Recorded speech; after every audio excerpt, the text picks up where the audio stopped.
Dear students, अस्सलामुअलैकुम।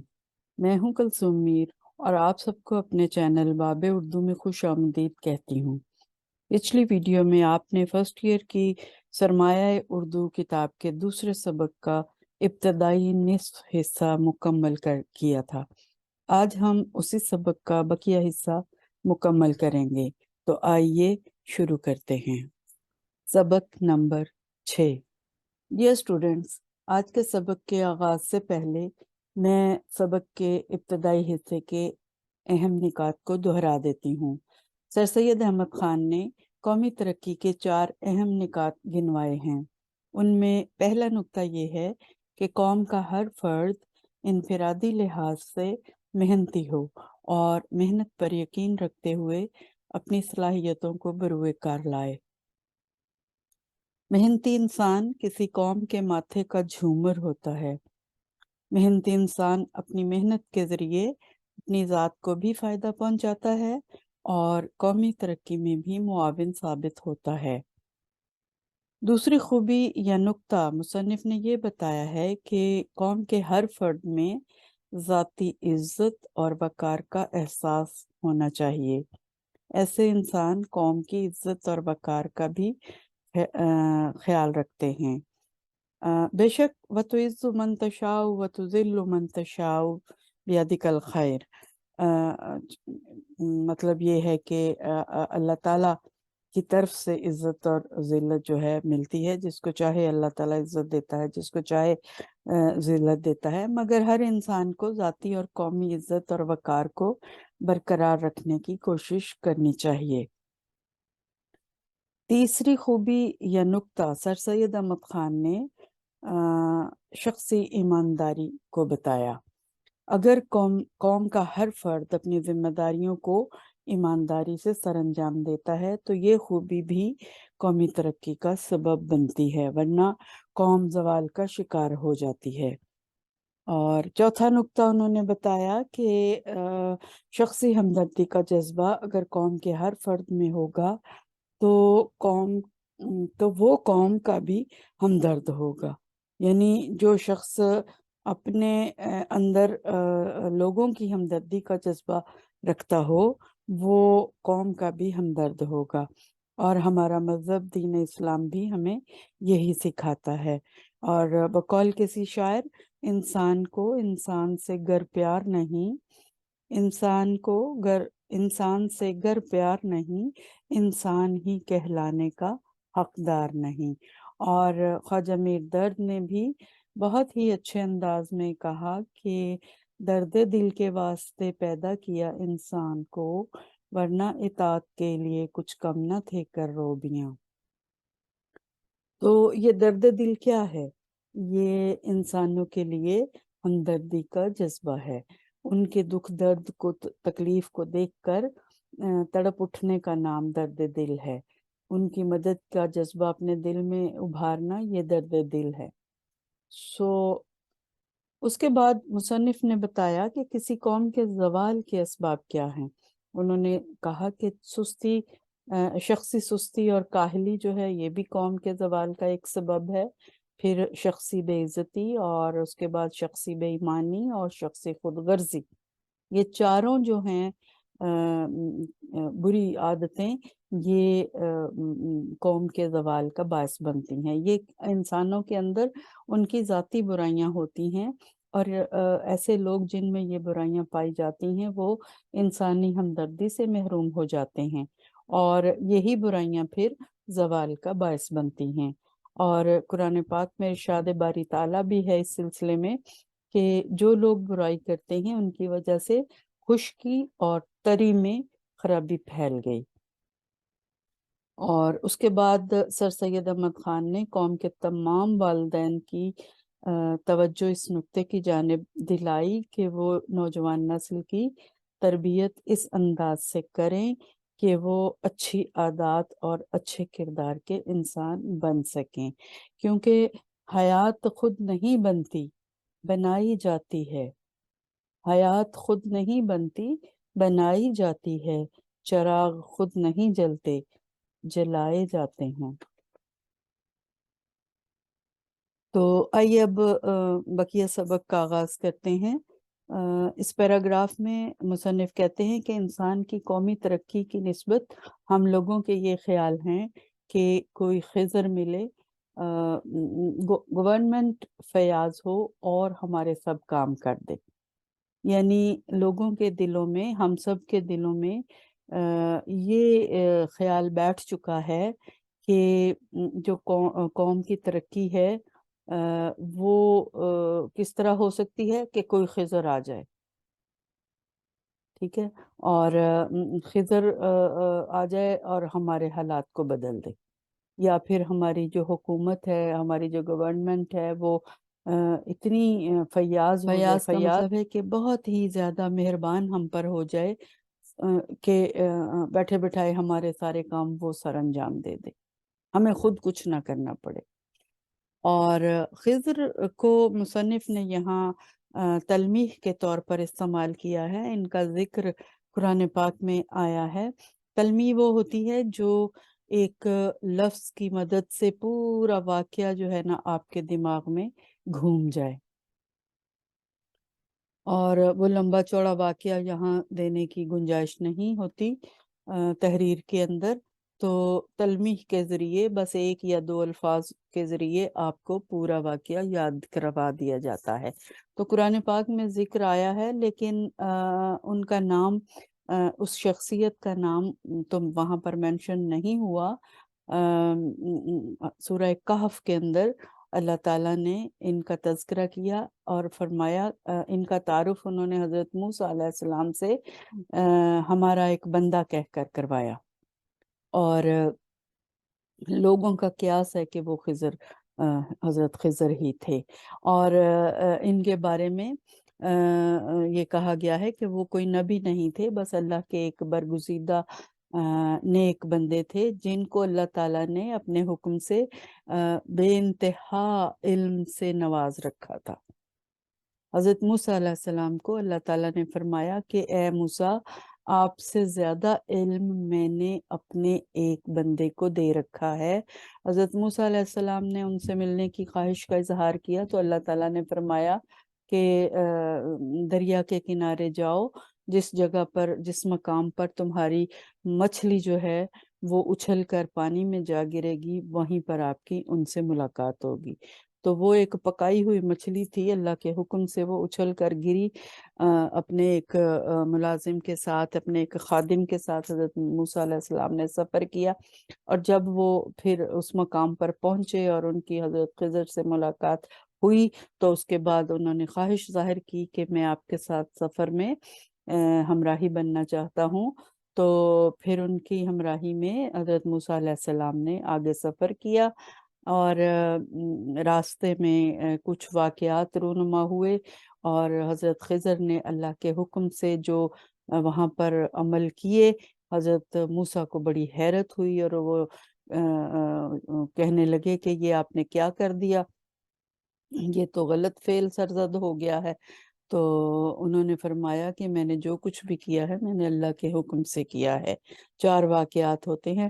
پھر سفر کے اختتام پر جا کر حضرت خضر نے حضرت موسیٰ علیہ السلام کو وضاحت پیش کی اور کہا کہ یہ سارے کام میں نے اس لیے کیے کہ مجھے اللہ تعالیٰ نے یہ کرنے کا حکم دیا تھا، اور یہ بتایا تھا۔ ایک بچے کو انہوں نے مار ڈالا تھا، اور جس پر حضرت موسیٰ بڑے خفا ہوئے، لیکن حضرت خضر نے بتایا کہ وہ اس لیے اللہ نے ان کو حکم دیا اس بچے کو مارنے کا کہ وہ بڑا ہو کر ماں باپ کا نافرمان بنے گا، تو اللہ تعالیٰ ان کو کوئی دوسری صالح اولاد سے نوازے گا۔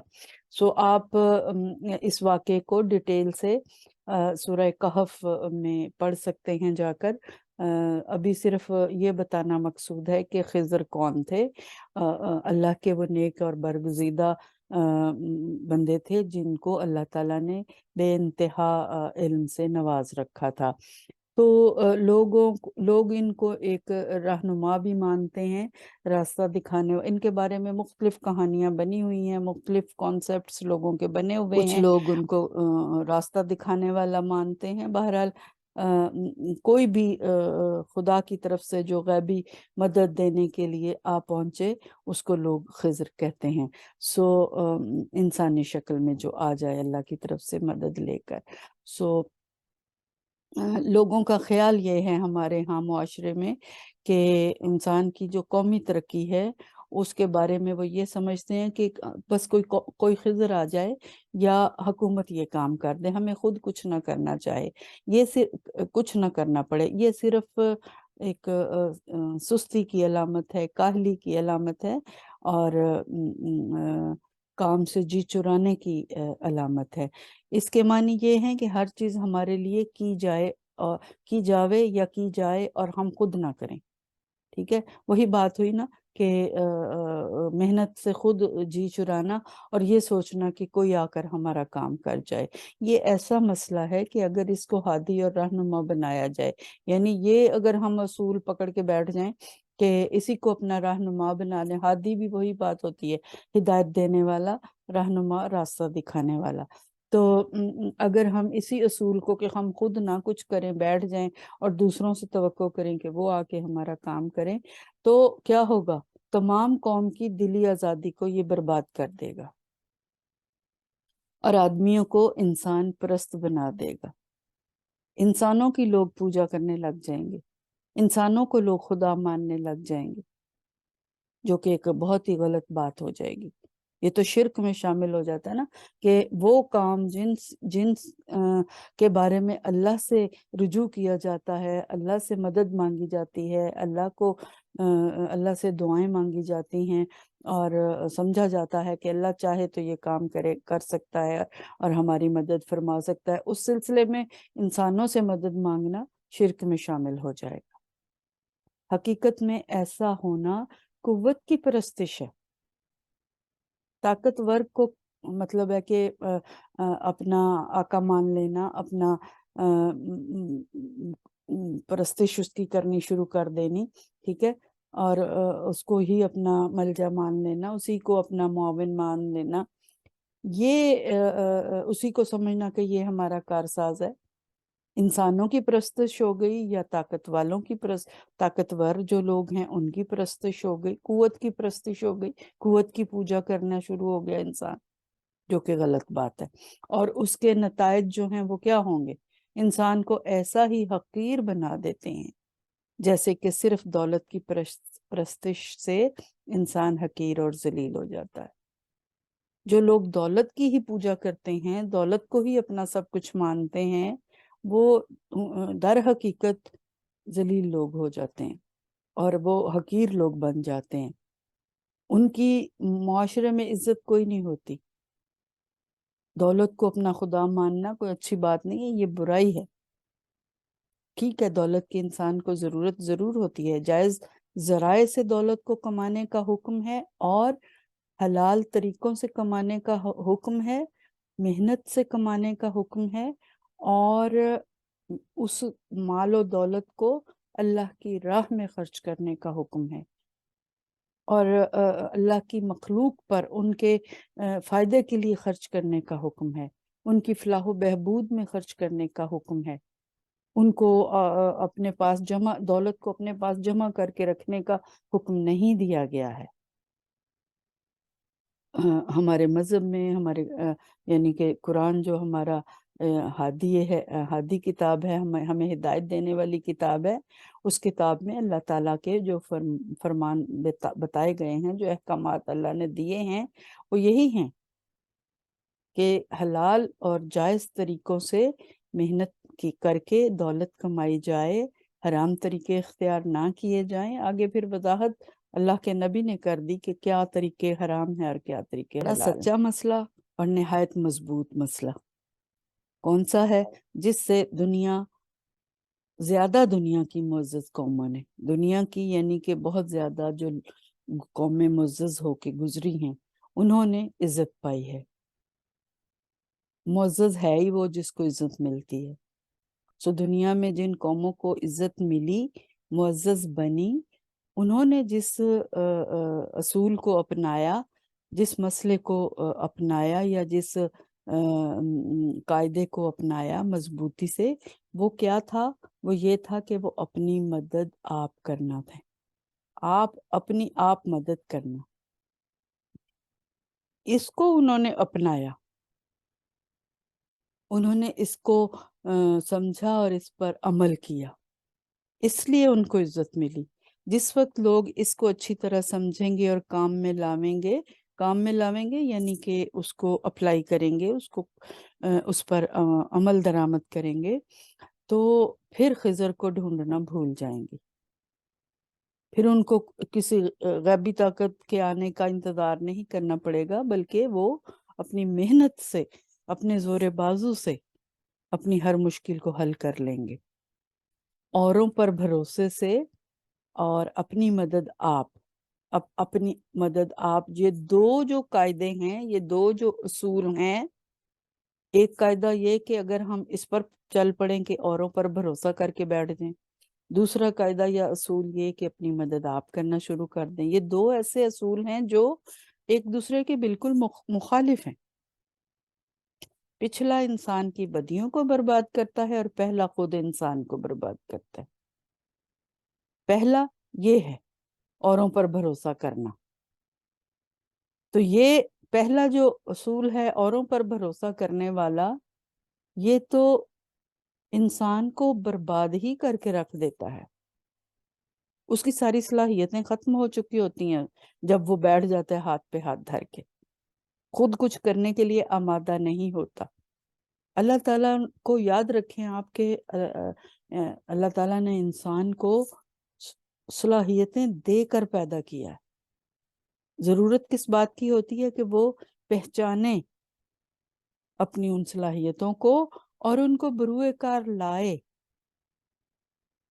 उनको आजमाए और उनको परवान चढ़ाए। जब वो ऐसा नहीं करता और अपनी सलाहियतों को तो जंग लगा देता है वो, और दूसरों से भरोसा करने के लिए बैठ जाता है। दूसरों पर भरोसा करने से उसकी सारी सलाहियतें खत्म हो जाती हैं फिर आहिस्ता आहिस्ता, और वो बर्बाद हो जाता है। इसी को मुसन्निफ ने बर्बादी कहा है।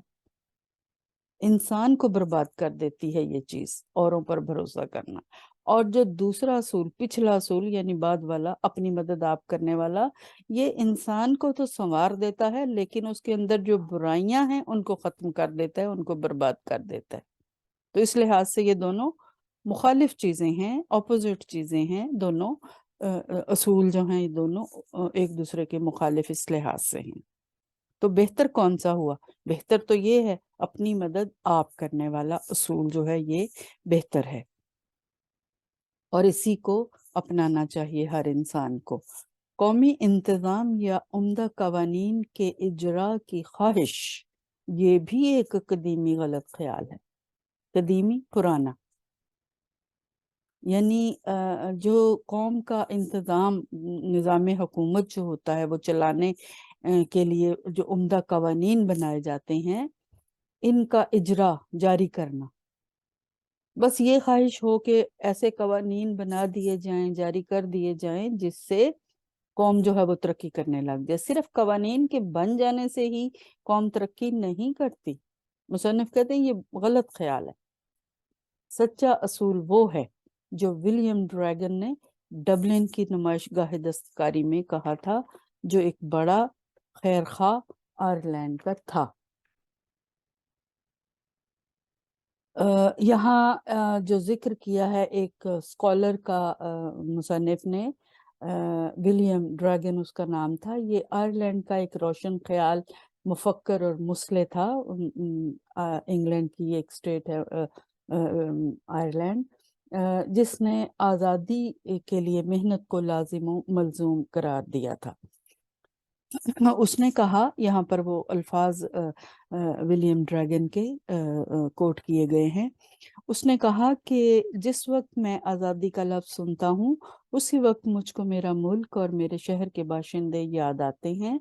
हम अपनी आज़ादी के लिए बहुत सी बातें सुनते आए हैं, मगर मेरे दिल में बहुत बड़ा मजबूत यकीन है कि हमारी मेहनत, हमारी आज़ादी हमारे ऊपर मुनहसिर है, उसका इन्हिसार हम पर है। ठीक है। जो हम मेहनत करें, हम आज़ादी के लिए कोशिश करें, ठीक है, वो हमारे ही ऊपर मुनहसर है। किस तरह से कि मैं यकीन करता हूँ कि अगर हम मेहनत किए जावें, ये भी वो पुरानी उर्दू का लफ्ज़, कि अगर हम मेहनत जारी रखें, किए जाएं, यानी कि हम करते रहें मेहनत और अपनी कुव्वतों को ठीक तौर पर इस्तेमाल करें। कुव्वतें हमारी कौन सी हैं? जो पिछले सबक में जिक्र हुआ था कि मुसन्निफ ने कहा कि हर फर्द के अंदर शख्सी मेहनत, शख्सी आज़ादी, शख्सी इज़्ज़त और शख्सी हमदर्दी का जज्बा जो है, ये कुव्वतें हैं इंसान की। उनको उन जज्बों को, उन ताकतों को ठीक तौर पर इस्तेमाल करें, तो उससे ज़्यादा हमको कोई मौका या आइंदा की कभी तवक्को अपनी बेहतरी के लिए नहीं है। अगर हम ये कुव्वतें बरूए कार लाएं, इनको इस्तेमाल करें, तो यही हमारे लिए मौका फराहम करेंगी आइंदा बेहतरी के लिए, आइंदा तरक्की के लिए। कवि मजबूत, बहुत ही मजबूत किस्म की, बड़ी किस्म की, भरपूर किस्म की तवक्को हमें हमारी कायम हो सकती है अगर हम मेहनत जारी रखें। तो मेहनत के बगैर कुछ नहीं, यानी कामयाबी की जो कुंजी कहा गया है ना, मेहनत को कहा गया है। मेहनत जो है वो कामयाबी का हर दरवाजा खोल देती है। की जिसको कहते हैं ना, की, कुंजी, चाबी,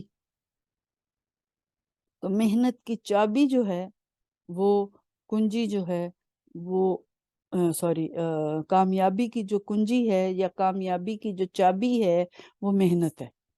कामयाबियों के दरवाजे खुलते चले जाते हैं मेहनत की मदद से। इस्तिकलाल और मेहनत कामयाबी का बड़ा जरिया है। मेहनत तो हो गई, और इस्तिकलाल क्या है? इस्तिकलाल है उस पर जमे रहना, उस पर डटे रहना, उस पर कायम रहना। ये नहीं कि 2 दिन मेहनत की उसके बाद साल भर बैठ गए। मेहनत को मुसलसल करते रहना, ये है इस्तिकलाल। ये आदत, ये खूबी जो है, एक तो हो गई मेहनत करने वाली खूबी, दूसरी उस पर डटे रहने की खूबी। ये कामयाबी का बड़ा जरिया है। अगर हम एक दिली वलवले और मेहनत से काम किए जाएंगे, यानी उसको जारी रखेंगे, तो मुझे पूरा यकीन है कि थोड़े ज़माने में हमारी हालत भी एक उम्दा कौम की मानिंद आराम और खुशी और आज़ादी की हो जाएगी। ठीक है, फिर हमें आराम भी मिलेगा, खुशी भी मिलेगी और आज़ादी भी मिलेगी। हर बोझ से आज़ादी मिलेगी, हर खौफ से आज़ादी मिलेगी, हर मुश्किल से आज़ादी मिलेगी, हर परेशानी से आज़ादी मिलेगी। ठीक है, तो ये जो इन्वर्टेड कॉमास यानी वावैन में दी गई इबारत है, ये विलियम ड्रैगन के अल्फाज हैं और सर सैयद अहमद खान ने यहाँ पर उनको दोहराया है। तो मुसन्निफ का ख्याल भी ये है, वो सर सैयद अहमद खान जो हैं वो विलियम ड्रैगन के हम ख्याल हैं। वो कहते हैं कि ये बात जो उसने बताई है, ये जो उसूल बताया है, ये सच्चा है और ये सही है। इंसान की अगली पुश्तों के हालात पर ख्याल करने से मालूम होता है, अगली पुश्तें जो गुजर गई दुनिया से, जो जा चुकी हैं, उनको पुश्त क्या होती है? नस्ल। जो पिछली नस्लें इंसानों की गुजर चुकी हैं, उनके हालात को मालूम करना, उनको जानना, उनको ख्याल करना, उससे पता चलता है कि इंसान की मौजूदा हालत इंसानों के नस्ल दर नस्ल के कामों से हासिल हुई है। जो उन्होंने मेहनत की, जो उन्होंने काम किए, उसका जो रिजल्ट निकला, जो नतीजा निकला, वो आज हमारे पास है। मेहनती और मुस्तकिल मिजाज मेहनत करने वालों, जमीन के जोतने वालों, कानों के खोदने वालों, नई नई बातों के इजाद करने वालों, मख्फी बातों को ढूंढ कर निकालने वालों, मख्फी होती हैं छुपी हुई, जो बातें कोई नहीं जानता, उनको ढूंढना, तलाश करना। आलाते जर सकील से काम लेने वालों और हर किस्म के पेशा करने वालों, हुनरमंदों, शायरों, हकीमों, फलसफियों, मुल्की मुंतज़मों ने इंसान को मौजूदा तरक्की की हालत पर पहुंचाने में बड़ी मदद की है। यानी कि इतने ज्यादा किस्मों के लोग हैं, कोई एक दो तीन लोगों के काम करने से ये कौमें तरक्की नहीं करती। मेहनत करना और मुस्तकिल मिजाजी से मेहनत करना, उसमें इतने किस्मों के लोग शामिल होते हैं जो कि करते ही चले जाते हैं, तब कहीं जाकर कोई नतीजा सामने तरक्की का आता है और फिर वो अगली नस्ल तक पहुंचता है। और कहा जाता है कि एक नस्ल अगर दरख्त लगाती है तो उसका फल अगली नस्ल आकर खाती है। ठीक है, तो इसी तरह हमारी जो पिछली नस्लें जो गुजर गई, उन्होंने मेहनतें की और उसका फल हम खा रहे हैं। और आज हम अगर मेहनत करेंगे तो आने वाली नस्लें उसका फल खाएंगी। और यहाँ पर जो चंद अल्फाज आए हैं मुश्किल, ये आलाते जर्र सकील जो लफ्ज आया है, आलात तो ठीक है, टूल्स होते हैं, आलात होते हैं, और जर खींचने को कहते हैं।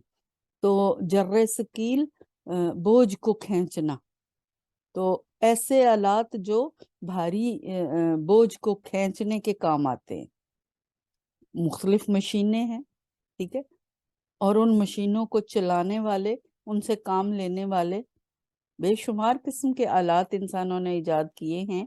ऐसी मशीनें लोगों ने इजाद की हैं जो भारी बोझ को इंसान नहीं उठा सकता, वो मशीनों की मदद से वो काम लिया जाता है, खींचना और उसको बोझ को, भारी भारी चीजों को एक जगह से दूसरी जगह मुंतकिल करना, उसके लिए जो आलात बनाए गए हैं। ठीक है, तो ये भी जाहिर है लोगों ने मेहनत करके ये इजाद किए ऐसे आलात। और इसी तरह मुख्तलिफ पेशे हैं, कोई किसी पेशे में काम कर रहा है, कोई किसी पेशे में काम कर रहा है। और काने जो पहाड़ों के अंदर मजदूर काम कर रहे होते हैं, उनको कानकन कहते हैं। और वो खोदते हैं पहाड़ों को और पत्थरों का सीना चीर कर वहां से मादनियात निकालते हैं, जवाहरात कीमती निकालते हैं। वो वहाँ बड़ी मेहनत का काम है, पत्थरों को खोदना, उनको तोड़ना, उनके अंदर जाकर उनमें से चीजें तलाश करना बहुत मुश्किल काम है। सो इसी तरह शायर हैं, वो बड़ी मेहनत से अपना तख्लीकात करते हैं, अशार जो उनकी सोच विचार से दिमाग में आते हैं और वो उनको शायरी का लिबादा पहनाते हैं, अल्फाज का लिबादा पहनाते हैं। इसी तरह हकीम हैं जो दवाइयाँ इजाद करते हैं। इसी तरह फ़लसफ़ी हैं जो मुख्तलिफ अक़वाल और काम की बातें लोगों को तक पहुँचाते हैं। और इसी तरह मुल्क में इंतज़ाम को चलाने वाले मुंतज़मीन होते हैं। ठीक है, तो सारे लोग एक बहुत बड़ा गिरोह है लोगों का, और मुख्तलिफ किस्में हैं लोगों की, जो इंसानों की, जो के मुआशरे के अंदर काम करते हैं, मेहनत करते हैं और मुसलसल करते हैं, फिर जाकर तरक्की की मौजूदा हालत तक लोग पहुंचे। इन लोगों की मदद से, इन लोगों की मेहनत की मदद से एक नस्ल ने दूसरी नस्ल की मेहनत पर इमारत बनाई। जो काम अधूरा रह गया पिछली नस्ल का, उस काम को आगे बढ़ाया दूसरी नस्ल ने। तो कहा जाता है कि जब तक तमाम कारीगरों की पूरी हमदर्दी और इश्तिराक अमल ना हो, मशीन भी सही काम नहीं करती।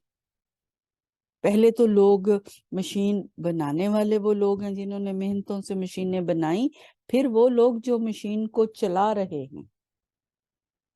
अगर एक इंसान जो है वो किसी और तरफ उसको चलाना चाहे और दूसरा किसी और तरफ उसको चलाना चाहे, तो वो चलेगी नहीं। इश्तिराक अमल होना चाहिए, मिल के काम करना चाहिए।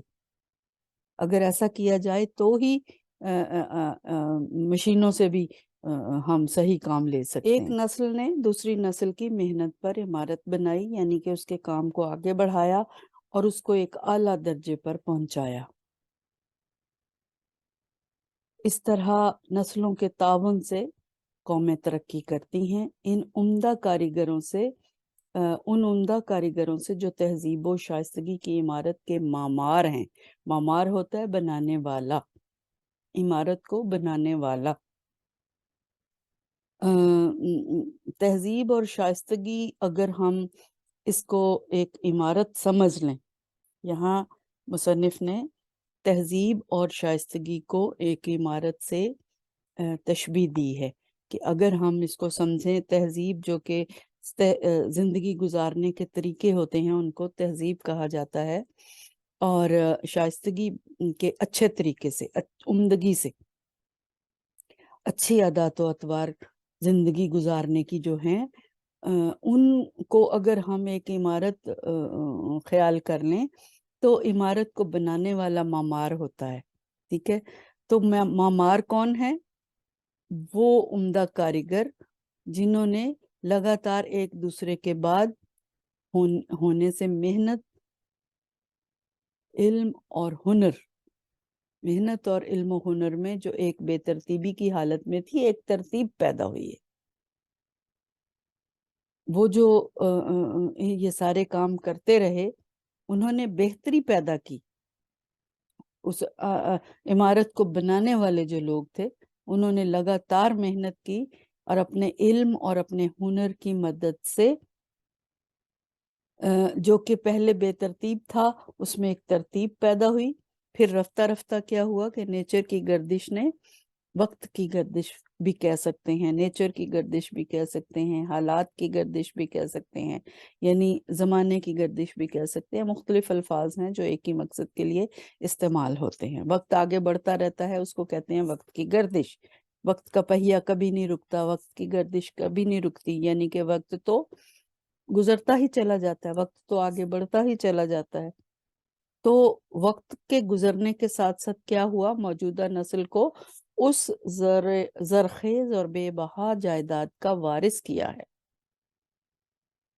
नेचर की गर्दिश ने आहिस्ता आहिस्ता हमें वारिस बना दिया किसका? एक बहुत बड़े खजाने का, बहुत बड़ी जायदाद का। और वो जायदाद क्या है? जो हमारे पुरखों की होशियारी और मेहनत से मुहैया हुई थी हमें। पुरख होते हैं बुजुर्ग, आबा व अजदाद। और वो क्या है जो हमें जायदाद मिली है? वो तहजीब और शाइस्तगी, तहजीब व तमद्दुन। और तहजीब व तमद्दुन जहन में रखना चाहिए क्या है? वो इस जिंदगी गुजारने के उसूल हैं। और हमारी तहजीब और हमारा तमद्दुन इस्लामी तालीमात के मुताबिक है। उसको हम कभी भूल नहीं सकते, उसको हम कभी जुदा नहीं कर सकते अपनी जिंदगी से। सो वो कहते हैं कि और वो जायदाद हमको इसलिए नहीं दी गई कि हम सिर्फ मिसले मार सरे गंज उसकी हिफाजत ही किया करें। तो ये एक मुहावरा इस्तेमाल किया मुसन्निफ ने। मिसल कहते हैं मिसाल की तरह या मानिंद, और मार सांप को कहते हैं, और गंज खजाने को कहते हैं। सरे गंज यानी खजाने के सरहाने या खजाने के मुंह पर या खजाने के सर पर। सांप की तरह खजाने के सर पर हम बैठे रहें। खजाना कौन सा है जो हमें मिला है? वो तहजीब और शाइस्तगी का मिला है, तरक्की का मिला है। उसको हम सिर्फ सांप बनकर उसके सर पर बैठे उसकी हिफाजत ही ना करते रहें। सिर्फ यही हमारी ड्यूटी नहीं है, सिर्फ यही हमारी जिम्मेदारी नहीं है, बल्कि हमको ये वरासत या ये जायदाद इसलिए दी गई है कि उसको तरक्की दें, हम और इजाफा करें उसके अंदर, तरक्की देना और बढ़ाना। اور بڑھیا بنانا اور عمدہ بنانا، یہ بھی ترقی ہے۔ ایک تو ہے اور اضافہ کرنا اور پھیلانا اور بڑھانا، یہ بھی ترقی ہوتی ہے، اور اس کو اور بہتر کرنا، مزید بہتری کی طرف لے کر جانا، یہ بھی ترقی ہوتی ہے۔ اور ترقی یافتہ حالت میں آئندہ نسلوں کے لیے چھوڑ جائیں، یہ نہیں کہ اس تہذیب کا ستیہ ناش کر کے، اس خزانے کا ستیہ ناش کر کے، اجاڑ کے اس کو ہم چھوڑ جائیں۔ ہماری ذمہ داری نہ تو صرف حفاظت کرنا ہماری ذمہ داری ہے، بلکہ اس کو اور بہتر بنانا اور اس میں اضافہ کرنا اور اس کو ترقی والی حالت میں چھوڑ کر جانا آئندہ نسلوں کے لیے، یہ بھی ہماری ذمہ داری ہے۔ مگر افسوس، 100,000 افسوس، 100 کہتے ہیں 100 کو، 1000 مرتبہ، اگر 1000 کو اگر ہم 100 سے ملٹیپلائی کریں، ضرب دے دیں، تو وہ 100,000 بن جائے گا۔ اتنا زیادہ افسوس کہ ہماری قوم نے ان پرکھوں کی چھوڑی ہوئی جائیداد کو بھی گرا دیا۔ جو بزرگ ہمارے لیے تہذیب اور شائستگی اور تمدن کی عمارت بنا کر گئے، وہ بزرگ ہمارے اس عمارت کے معمار تھے، انہوں نے اس عمارت کو پروان چڑھایا، اور انہوں نے ہمارے لیے جو چھوڑی، ہم نے اس کو ستیہ ناش کر دیا۔ ہم نے اس پرکھوں کی چھوڑی ہوئی جائیداد کو اور بھی خراب کر دیا، گرا دیا۔ یعنی اگر عمارت ہو، وہ گر جائے تو کیا ہوتا ہے؟ بربادی ہو گئی نا۔ تو ہم نے اس عمارت کو گرا دیا ہے، بجائے یہ کہ ہم اور اس کے اوپر منزلیں کھڑی کر دیتے، ہم اس کو اور پروان چڑھا دیتے، ہم اس کو اور عروج کی طرف لے کے جاتے، ہم اس کو اور ترقی دیتے، ہم نے تو الٹا کام کر دیا۔ ایک نہایت عاجز و مسکین غریب آدمی جو اپنے ساتھیوں کو محنت اور پرہیزگاری اور بے لگاؤ ایمانداری کی نظیر دکھاتا ہے۔ یہ خوبیاں کسی انسان کی بتائیں کہ جس کے اندر عاجزی بھی ہے، جس کے اندر مسکینی بھی ہے، اور وہ کوئی غریب سا آدمی ہے، سادہ سا آدمی ہے، ٹھیک ہے؟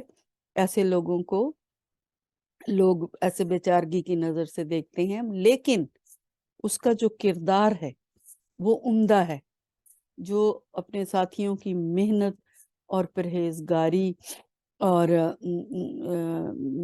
مثال دکھاتا ہے، نظیر دکھاتا ہے، مثال دکھاتا ہے اپنے عمل سے اور اپنے جو اس کے ساتھی ہیں ان کے عمل سے، بے لگاؤ، بغیر کسی غرض کے، بغیر کسی لالچ کے، ایمانداری اس کے اندر موجود ہے، پرہیزگاری موجود ہے، محنت کرنے کی عادت موجود ہے اس کے اندر بھی اور اس کے ساتھیوں کے اندر بھی۔ اس شخص کا اس کے زمانے میں اور آئندہ زمانے میں اس کے ملک، اس کی قوم کی بھلائی پر بہت بڑا اثر پیدا ہوتا ہے، کیونکہ جو شخص محنت کا کاربند ہو، محنت کرنے کا عادی ہو، اور نیک ہو، پرہیزگار ہو اور ایماندار ہو، وہ ایک مثال قائم کرتا ہے۔ اس کو دیکھ کر اور بھی لوگ جو ہیں اس کی پیروی کرنے کا ارادہ کرتے ہیں اور سوچتے ہیں کہ ہم بھی اس کے ساتھ تعاون کریں اور مل جائیں، اپنے آپ کو وہ اس جیسا بنانے کی کوشش کرتے ہیں۔ اس زمانے میں، جس زمانے میں وہ موجود ہے، اس میں تو لوگوں پر اثر ہوتا ہی ہے، بعد میں آنے والے زمانے میں بھی لوگ اس کی پھر مثال دیا کرتے ہیں، یاد کرتے ہیں لوگ، اور آنے والی نسلوں کو بتاتے ہیں لوگ کہ فلاں شخص اتنا محنتی تھا، اتنا پرہیزگار تھا۔ تو اس کے اثرات کیا ہوتے ہیں؟ ملک پر بھی پڑتے ہیں اور قوم کی بھلائی پر بھی پڑتے ہیں، بہت اثر پیدا ہوتا ہے اس کا، کیونکہ اس کی زندگی کا طریقہ اور چال چلن گو معلوم نہیں ہوتا، مگر اور شخصوں کی زندگی میں خفیہ خفیہ پھیل جاتا ہے۔ یعنی آپ اس کی نمائش نہ کریں، آپ اس کو مشہوری نہ کریں، لیکن اس کے اثرات کا پتہ بھی نہیں چلتا، خفیہ طریقے سے پھیل جاتے ہیں، کے ساتھ رہنے سے دوسروں پر آٹومیٹیکلی اس کا اثر پڑنا شروع ہو جاتا ہے۔ وہ کہا جاتا ہے نا کہ خربوزے کو دیکھ کر خربوزہ رنگ پکڑ لیتا ہے، اور اس کا مطلب یہ ہوتا ہے کہ جس قسم کی صحبت میں انسان رہتا ہے اس کا اثر وہ ضرور قبول کرتا ہے۔ اس لیے لوگ کہتے ہیں کہ ہمیشہ اچھے لوگوں کی، نیک لوگوں کی صحبت میں بیٹھنا چاہیے، کیونکہ ان کی صحبت کا، ان کی شخصیت کا، ان کی عادات کا اثر جو ہے ساتھ بیٹھنے والوں کے اوپر بھی ہونے لگتا ہے۔ اسی طرح اگر کوئی بری شخصیت کے ساتھ، بری عادات والے انسانوں کے ساتھ اٹھتا بیٹھتا ہے تو وہ اس کے اثر کو قبول کرنا شروع کر دیتے ہیں، ٹھیک ہے، اور آئندہ کی نسل کے لیے ایک عمدہ نظیر بن جاتا ہے، ایک مثال بن جاتا ہے۔ تو انسان کا جو چال چلن ہے، جو کردار ہے، وہ اچھا ہوگا تو بن کہے، بغیر کہے وہ اثر انداز ہوتا ہے۔ مثلاً اگر ہم مثال دیں کہ والدین جو نیک کام کر رہے ہوتے ہیں، نماز پڑھ رہے ہوتے ہیں، سچ بول رہے ہوتے ہیں ہمیشہ، تو بچوں کو بتانے کی، کہنے کی ضرورت نہیں ہوتی، بچے آٹومیٹیکلی ان عادات کو اپنانا شروع کر دیتے ہیں۔ اور اگر کوئی شخص جھوٹ بول رہا ہے، اس کو کہنے کی ضرورت نہیں پڑے گی بچوں کو کہ تم جھوٹ بولو، وہ آٹومیٹیکلی اس کو باپ کو کاپی کرنا شروع کر دیں گے۔ اسی طرح اگر کوئی بد زبان انسان ہے، گالی گلوچ کرتا ہے، تو اس کے بچے آٹومیٹیکلی اس کو دیکھ کے ویسے ہی کام کرنے شروع ہو جائیں گے، وہ گالیاں سیکھ جائیں گے۔ سو یہ پتہ بھی نہیں چلتا، اچھی عادات اور بری عادات دوسرے لوگوں تک منتقل ہونا شروع ہو جاتی ہیں۔ تو ہر روز کے تجربے سے یہ بات معلوم ہوتی ہے کہ شخصی چال چلن میں یہ قوت ہے کہ دوسرے کی زندگی اور برتاؤ اور چال چلن پر نہایت قوی اثر پیدا کرتا ہے۔ یہ بہت ہی امپورٹنٹ بات ہے، بڑی ہی خاص بات ہے یہ جو اس سبق میں مصنف نے یہ بات بتائی ہے۔ ہر روز کے تجربے سے یہ بات معلوم ہوتی ہے کہ شخصی چال چلن جو کسی کا انفرادی کردار ہے، چال چلن، کردار، سیرت کیا ہے، جو اس کی عادات ہیں، اس میں یہ طاقت ہے، اس میں یہ قوت ہے کہ وہ دوسرے کی زندگی پر اثر انداز ہوتا ہے۔ اچھا ہوگا تو اچھا اثر پڑے گا، برا ہوگا تو برا اثر ہوگا۔ دوسرے کی زندگی اور برتاؤ، اور مطلب برتاؤ ہوتا ہے جو کچھ کام وہ کرتا ہے، اور چال چلن وہی ہو گیا کردار اور عادات، نہایت قوی، بہت مطلب زور آور، مضبوط، طاقتور اثر پیدا کرتا ہے۔ اور حقیقت میں یہی ایک نہایت عمدہ عملی تعلیم ہے۔ عمل کر کے تعلیم دینا اسی کو کہتے ہیں، اور یہی نبی اکرم صلی اللہ علیہ وسلم کا طریقہ تھا۔ ہم نے سبق اسوہ حسنہ میں بھی پڑھا تھا کہ اللہ کے نبی صلی اللہ علیہ وسلم کے پاس اللہ کی جو تعلیمات پہنچی، اللہ کے احکامات پہنچے وحی کے ذریعے، قرآن کے ذریعے، انہوں نے اس پر عمل کر کے اپنے عملی نمونے سے ہمیں تعلیم دی، لوگوں کو تعلیم دی، جس کو بعد میں لوگوں نے کتابوں کی شکل میں، سیرت کی شکل میں لکھ دیا۔ اسی لیے ہمیں سیرت کے مطالعے کا حکم دیا گیا کہ ہم اس سیرت کو پڑھیں اور اس پر عمل کریں، اس کو اپنائیں اپنی زندگیوں میں۔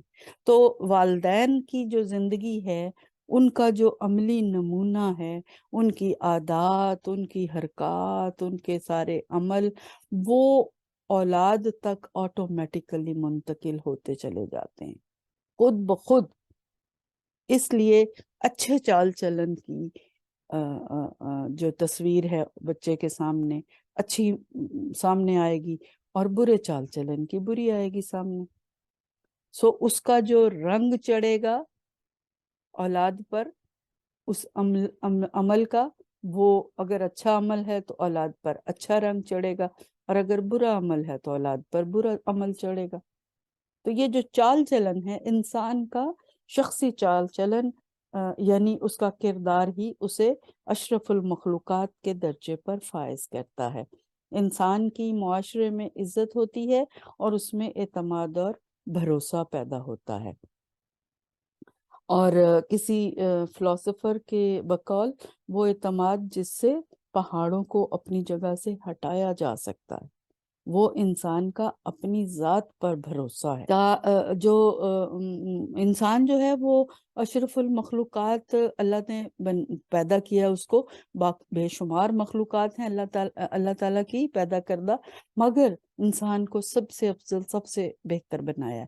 مگر کس بنیاد پر وہ افضل ہے، کس بنیاد پر وہ اشرف ہے باقی مخلوقات سے؟ اس لیے کہ اس کے اندر یہ سوچ اور سمجھ اللہ نے رکھی ہے کہ وہ برائی سے بچے گا اور اچھائی کے کام کرے گا۔ اس کے اندر سوچنے سمجھنے کی یہ صلاحیت اللہ نے رکھی ہے۔ اگر وہ یہ جذبے جن کا پہلے ہم نے ذکر کیا، دوسروں کے ساتھ ہمدردی کرنے کا جذبہ، دوسروں کے ساتھ دکھ درد میں شریک ہونے کا جذبہ، اور ایمانداری کا جذبہ، اور محنت کرنے کا جذبہ، یہ سارے جذبے اس کے اندر اگر موجود ہیں تو ہی، اور وہ ان جذبوں کو بروئے کار لاتا ہے مثبت انداز سے دوسروں کی فلاح و بہبود کے لیے، تو پھر ہی وہ اشرف المخلوقات کہلانے کا حقدار ہے۔ ورنہ کھانا پینا سونا جاگنا یہ کام تو ساری مخلوقات کر رہی ہیں، جانور بھی کر رہے ہیں، حشرات بھی کر رہے ہیں، پرندے بھی کر رہے ہیں، کیڑے مکوڑے بھی کر رہے ہیں، اللہ کی حمد و ثنا بھی وہ کر رہے ہیں، ٹھیک ہے؟ اور اللہ کی عبادت فرشتے بھی کر رہے ہیں، ٹھیک ہے؟ لیکن انسان کو فرشتوں سے بھی افضل قرار کس موقع پہ دیا گیا؟ تب جب وہ اللہ کے احکامات کی پابندی کے ساتھ ساتھ انسانوں کی بہتری کے لیے کام بھی کریں، اچھے اعمال بھی کریں۔ سو کہا گیا ہے کہ فرشتوں سے بہتر ہے انسان ہونا، مگر اس میں پڑتی ہے محنت زیادہ، محنت کرنی پڑتی ہے، اور محنت ہی ایسا جوہر ہے، ایسی خوبی ہے جو انسان کو ممتاز کرتا ہے، اور وہ ایسی چابی ہے جو کامیابیوں کے دروازے کھول دیتی ہے۔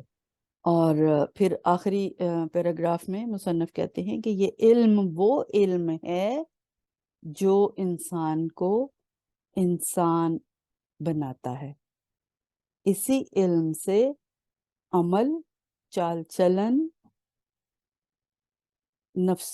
تعلیم نفسی، نفس کشی، شخصی خوبی، قومی مضبوطی، قومی عزت حاصل ہوتی ہے۔ یہ کس علم کی بات کر رہے ہیں؟ وہ علم جو عمل پر مبنی ہے، جو باعمل ہے، ایسا علم، اس کی اہمیت ہے۔ عالم وہ اچھا ہے جو باعمل ہے۔ ایسا علم کسی کام کا نہیں ہے جس کے ساتھ عمل جڑا ہوا نہیں ہے۔ یہی علم وہ علم ہے جو انسان کو اپنے فرائض ادا کرنے اور دوسروں کے حقوق محفوظ رکھنے اور زندگی کے کاروبار کرنے اور اپنی عاقبت کے سنوارنے کے لائق بنا دیتا ہے، ٹھیک ہے؟ یہ اتنی خوبیاں پھر پیدا ہوتی ہیں انسان کے اندر۔ جو باعمل علم ہے، یعنی ہم اپنے دین سے جو سیکھتے ہیں، جو تعلیمات ہمیں دی گئی ہیں، ان کو جب ہم اپنے اندر اپلائی کرتے ہیں، اپنی زندگی کے اندر ان پر کاربند ہوتے ہیں، تو پھر ہمارے اندر جو خوبیاں پیدا ہوتی ہیں اپنے فرائض کو ادا کرنے کی، دوسروں کے حقوق کو محفوظ کرنے کی۔ یہ نہیں ہے کہ دوسروں کے حق پہ ڈاکہ ڈالو، اپنے فرائض ادا کریں اور دوسروں کے حقوق ادا کریں، اور زندگی کے کاروبار کرنے یعنی زندگی گزارنا ہی زندگی کا کاروبار ہے، اور اپنی عاقبت کے سنوارنا، زندگی کو اس طریقے سے گزارنا جس طرح کہ اللہ اور اس کے نبی نے حکم دیا۔ اب زندگی میں اتنی بے شمار ایکٹیویٹیز ہیں، ایسے کام ہیں جو ہم کر گزرتے ہیں، ان کا تو کوئی شمار ہی نہیں، ایک لمبی فہرست ہے۔ ایک چھوٹا سا مختصر جملہ جو ہم کہتے ہیں کہ ہم زندگی گزار گئے، مگر ہم نے کیا کچھ نہیں کیا پیدائش سے لے کے موت تک، وہ سارا کاروبار۔ تو جو زندگی گزارنے کا ہمارا طریقہ ہے وہی ہمارا کاروبار ہے، مگر وہ کس طریقے سے گزارنا چاہیے کہ ہماری عاقبت بھی سنور جائے۔ وہ کیسے گزرے گی؟ وہ ایک باعمل علم سے گزرے گی۔ ہماری عاقبت کو سنوارنے کے قابل اس زندگی کے کاروبار کو کون بنائے گا؟ ہمارا وہ علم جو باعمل بھی ہے، کیونکہ عاقبت آخرت کو کہتے ہیں۔ عاقبت کیسے سنورے گی؟ آخرت کیسے سنورے گی؟ جو اعمال نیک ہم اس زندگی میں کریں گے ان کی بدولت، ان کے نتیجے کے طور پر ہماری آخرت بھی سنور جائے گی۔ یہ دنیا کی زندگی بھی سنور جائے گی اور آخرت بھی سنور جائے گی، عاقبت بھی سنور جائے گی۔ اور وہ کیسے سنورے گی؟ وہ علم جو ہمیں ہمارے دین نے سکھایا ہے، اللہ اور اس کے نبی نے سکھایا ہے، ہم وہ حاصل کریں اور اس پر عمل کریں۔ وہ علم ہمیں، وہ عمل ہمیں سرخرو کرے گا، ٹھیک ہے؟ اس تعلیم کو آدمی صرف کتابوں سے نہیں سیکھ سکتا، اور نہ یہ تعلیم کسی درجے کی علمی تحصیل سے حاصل ہوتی ہے، ٹھیک ہے؟ جو ڈگریاں ہم جا کے اداروں سے حاصل کرتے ہیں صرف وہ کافی نہیں ہیں۔ مشاہدہ آدمی کی زندگی کو درست اور اس کے عمل کو باعمل بنا دیتا ہے، یعنی اس کے برتاؤ میں کر دیتا ہے۔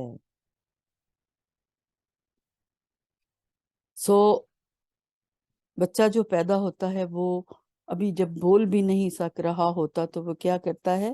وہ مشاہدہ کر رہا ہوتا ہے۔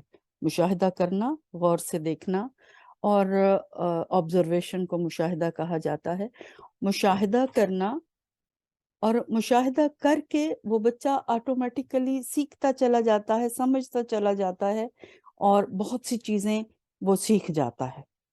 بولنے سے پہلے ہی وہ بہت ساری باتوں کو سیکھ چکا ہوتا ہے، صرف اس وجہ سے کہ وہ ماں باپ کو کرتے ہوئے دیکھ رہا ہوتا ہے۔ آدمی یعنی کوئی بھی انسان، بچہ پیدا ہوتا ہے اور پھر آہستہ آہستہ بڑا ہوتا چلا جاتا ہے، اسی طرح بہت سے علم کے شعبے مشاہدے سے آپ ان کو حاصل کرتے ہیں۔ علم کو باعمل بنا دیتا ہے مشاہدہ، آپ کی زندگی کو درست کر دیتا ہے، علم کو باعمل کر دیتا ہے، اور انسان دیکھتے دیکھتے دیکھتے ان چیزوں کا عادی ہو جاتا ہے، ان کو خود بھی کرنا شروع کر دیتا ہے۔ پہلے بھی میں نے ذکر کیا کہ ماں باپ کو کرتے ہوئے جو کچھ بھی دیکھتا ہے بچہ خود بھی وہی کام کرنا شروع کر دیتا ہے، اور پھر آہستہ آہستہ وہ کام اس کی عادت بن جاتے ہیں، اور یہی تربیت ہوتی ہے۔ بچوں کی جب، اولاد کی جب نیک تربیت کی جا رہی ہوتی ہے، بچہ نیک کاموں کا مشاہدہ کر رہا ہوتا ہے اپنے والدین کو دیکھ دیکھ کر، تو وہ آہستہ آہستہ اس کی عادتیں بن جاتی ہیں، اس کے برتاؤ میں آ جاتی ہیں، یعنی وہ خود بخود ان کاموں کو کرنا شروع کر دیتا ہے۔ نماز پڑھتے ہوئے دیکھے گا، نماز پڑھے گا، سچ بولتے ہوئے دیکھے گا، سچ بولے گا، بڑوں کی عزت کرتا ہوا ان کو دیکھے گا، وہ بڑوں کی عزت کرے گا، ٹھیک ہے؟ اسی طرح ہر نیک عمل، ہر نیک کام جب وہ اپنے بڑوں کو کرتے ہوئے دیکھے گا تو وہ اس کی عادت بن جائیں گے، وہ بھی وہی کام کرنا شروع کر دے گا۔ علم کی بنسبت عمل اور सवाने उम्री की बनिस्बत उम्दा चाल चलन आदमी को ज्यादातर मुअज़्ज़ज़ और काबिल अदब बनाता है। ये जो बातें हैं ये निचोड़ हैं एक तरह से इस सबक की, कि इल्म हमें खुद भी वो सीखना चाहिए जिसके ऊपर हम अमल भी करें, और औलाद को भी ऐसा ही नमूना दिखाना चाहिए।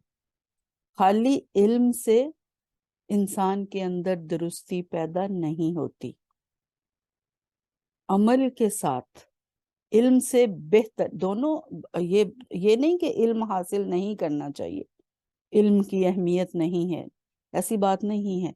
इल्म की अहमियत अपनी जगह पर कायम है, मगर अमल जो है वो उससे बेहतर है। खाली इल्म आप हासिल कर लेते हैं तो वो उतना काफी नहीं है। जब आप उस इल्म के ऊपर अमल करके अपनी जिंदगी में लाते हैं तो वो एक आपका जो एक्शन है वो बेहतर है, अमल को ज्यादा अहमियत दी गई है। और किसी के किरदार को सिर्फ लिख छोड़ना, सवाने उम्री क्या होती है? जो किसी की जिंदगी के हालात व वाक़यात हैं वो लिखे जाते हैं, उसको सवाने उम्री कहते हैं। तो सिर्फ लिख देना किसी अच्छे इंसान की जिंदगी के बारे में वो काफी नहीं है, बल्कि उससे बेहतर ये है, बनिस्बत उसके ये ज्यादा बेहतर है कि उसके चाल चलन को अपनाया जाए। आप अपने किरदार से अच्छाइयों को साबित कर जाएं ताकि आपकी जिंदगी खत्म होने के बाद लोग आपको उस चाल चलन से पहचाने। अगर चाल चलन अच्छा होगा, अगर किरदार अच्छा होगा, ये एक ही मानी के अल्फाज हैं जो इस्तेमाल हो रहे हैं। चाल चलन कह लें, किरदार कह लें, सीरत कह लें, ठीक है, आदात कह लें, तो वो नेक चाल चलन और नेक अमल आपका, आमाल आपके, अच्छी आदात आपकी, अच्छा अखलाक आपका, ये आदमी को ज्यादा मुअज़्ज़ज़ बनाता है और अदब के काबिल बनाता है। लोग फिर उसकी इज्जत करते हैं ऐसे इंसान की, और उसका अदब भी करते हैं, एहतराम भी करते हैं, ठीक है। तो वो शख्स मुअज़्ज़ज़ होता है जिसकी इज्जत की जाए। तो इल्म हासिल करना सिर्फ काफ़ी नहीं है, बल्कि उसके साथ साथ तरबियत का होना ज़रूरी है, अच्छा चाल चलन होना ज़रूरी है, और किरदार अच्छा होना ज़रूरी है। ये चीज़ें जो हैं फिर दूसरे लोगों को मुतासर करती हैं, ठीक है ना। तो शख्सी चाल चलन का, जैसा कि ऊपर जिक्र हुआ, कि बहुत ज़्यादा असर पड़ता है दूसरे लोगों पर। इसके अंदर कुदरती तौर पर एक ताकत है जो कि असर छोड़ जाती है दूसरे लोगों के ऊपर। सो ये सबक जो हमने आज इख्तिताम जिसका किया, मकालात सर सैयद की जिल्द नंबर 5 से, पंजुम जिल्द से लिया गया था। स्टूडेंट्स, आज आपने फर्स्ट ईयर की किताब सरमाया उर्दू का दूसरा सबक अपनी मदद आप मुकम्मल कर लिया है। अपनी राय कमेंट बॉक्स में लिखकर आगाह कीजिएगा कि आपको कैसा लगा। वीडियो को लाइक एंड शेयर करना ना भूलें। अगर आप मेरे चैनल पर नए हैं तो सब्सक्राइब करके बेल आइकन को भी प्रेस कर दें ताकि आने वाली हर वीडियो का लिंक आपको जल्दी मिल सके। आप मुझे ट्विटर और फेसबुक पर भी फॉलो कर सकते हैं। अपना बहुत ख्याल रखिए और मुझे अपनी दुआओं में याद रखिएगा। अगली वीडियो तक अल्लाह हाफिज़।